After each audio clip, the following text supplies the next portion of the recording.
Now let us look at the overall objective of logistics. This is a kind of a refresher. आप इसे cover कर चुके हैं पहले, but let me go into some depth of it. The overall logistics chain may be divided into three segments. You know that. Inbound logistics is there. The intra-facility logistics or production logistics or manufacturing logistics, whatever you want to say, that is there. And the outbound logistics. ये तो तीन basic आपके पास जो है वो logistics के segments थे.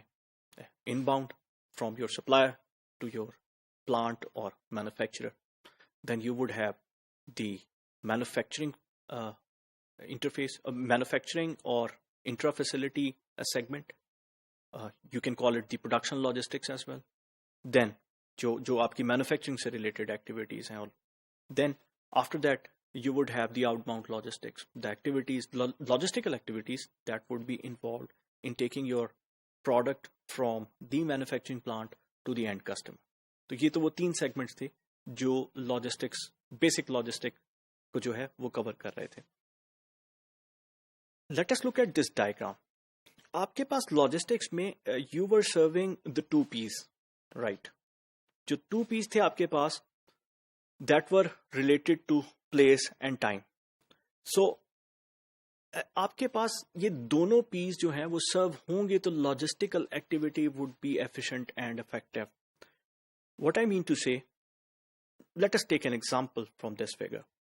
If you are at the right place, आपकी product right place पे तो पहुंच गई है, but at the wrong time, what will happen? For example, there are Christmas trees in USA, but after Christmas, you reach the right location. आप सही जगह पर पहुंचे, but आप जो timely delivery है वो नहीं कर सके.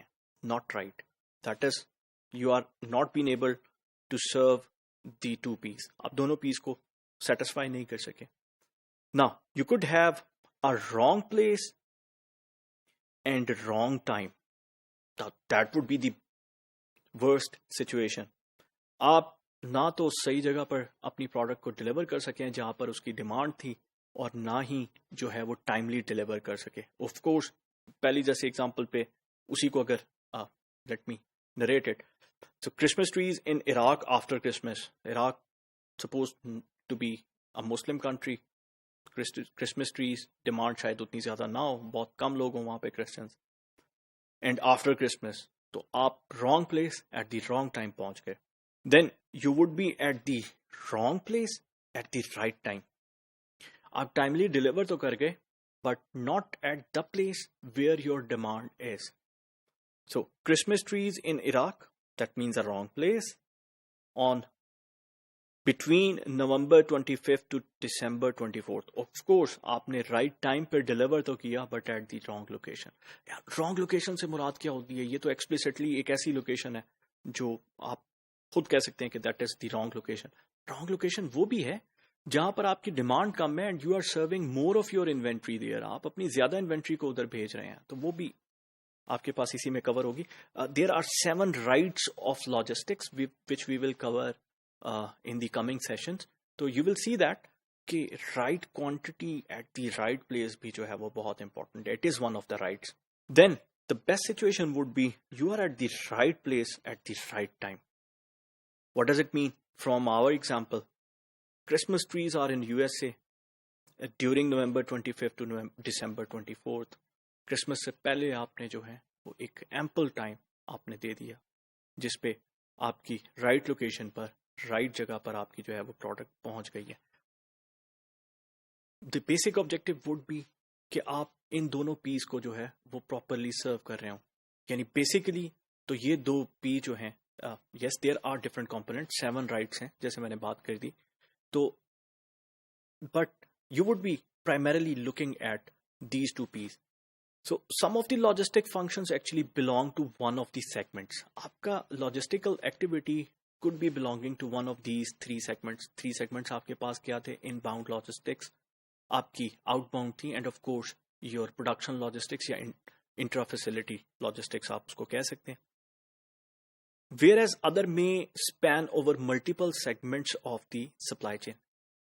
आपकी जो जो लॉजिस्टिक्स के फंक्शन है प्राइमरीली वो किसी एक सेगमेंट ऑफ लॉजिस्टिक्स से भी बिलोंग कर सकते हैं और they may be serving more than one segment of your logistical activity.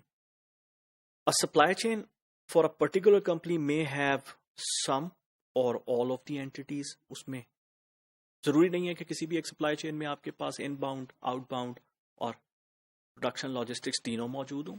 If you are working as a manufacturer, then you would primarily have the manufacturing logistics with you. वो ऐसी logistics जिसमें आपके पास सिर्फ inbound का वो part है कि आप तक रॉ मटेरियल पहुंच गया और वो जो एक्टिविटी थी that was on the supplier to actually provide you that inbound logistics.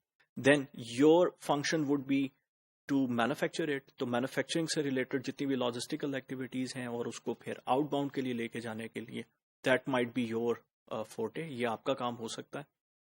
So that means companies may or may not be involved in all the three logistical segments. तमाम के अंदर involve हो जरूरी नहीं है.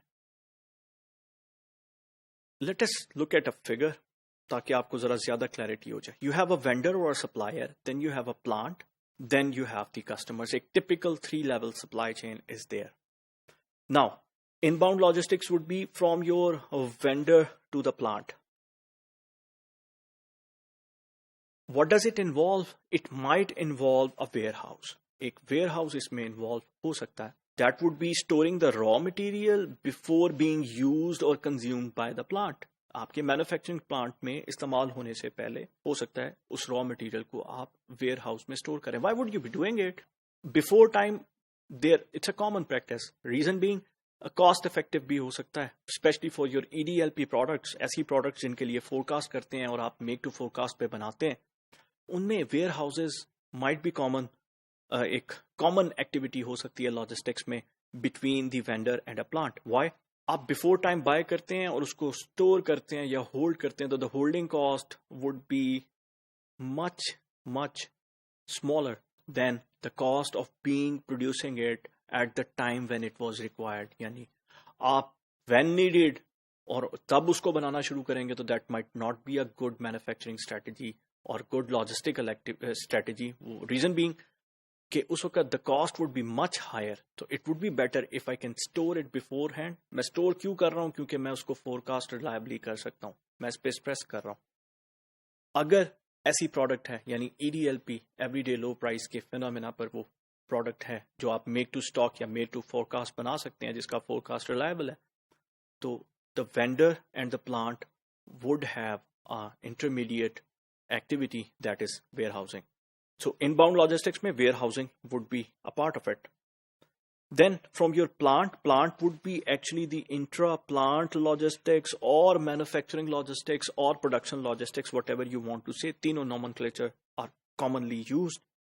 Then you could have some distribution center that is a DC for your outbound logistics. आपने जो finished product बनाई आपने उसको एक distribution center में रख दिया. Of course, distribution center would be a special type of a warehouse जहाँ पर आपने finished products को रखा है. Storage हो सकता है for smaller period of time हो. Then you would have customers with you. तो customers तक वो आपके पास पहुंच गए. अब overlapping क्या हो सकता है? There might be some components which are coming directly from the vendor to the distribution center. आपकी apparels है let's say, और उसके ऊपर जो पैकेजिंग मटेरियल है या लेट से उसके ऊपर जो केयर लेबल्स हैं वो अटैच होने हैं उसकी मैन्युफैक्चरिंग के बाद, तो what will happen? Vendor will be providing it to the distribution centre. तो vendor was a part of your inbound logistics but there is some component which is actually overlapping with that. ये उसका part भी बन सकता है. आपकी outbound logistics और inbound logistics में कुछ ओवरलैपिंग पोर्शन आ गया. Then your vendor could be directly in contact with your customer. आपके कस्टमर के साथ डायरेक्टली कॉन्टैक्ट में भी हो सकता है. कुछ चीजें डायरेक्टली कस्टमर तक भी प्रोवाइड की जा सकती हैं. For example the cartons of the product, there are special packaging material जो रिटेलर को एट द रिटेल आउटलेट चाहिए. What would be happening? आप उसको लॉजिस्टिकली तो एक मास्टर कार्टन में भेज देते हैं but then your supplier would be providing two special packaging material to the end customer. वो उसको प्रोवाइड कर रहा है to the retail outlet. That means कि आपकी इनबाउंड आपकी आउटबाउंड के साथ भी दोबारा से लिंक हो सकती है. तो they can have some overlapping with them. आपका overall objective of logistics actually 2Ps पर ही रिवॉल्व कर रहा है, और उसमें जो आपके कंपोनेंट्स थे, जो 3 सेगमेंट्स थे आपकी लॉजिस्टिक्स में, they can have some overlapping activities or overlapping functions as well. Thank you.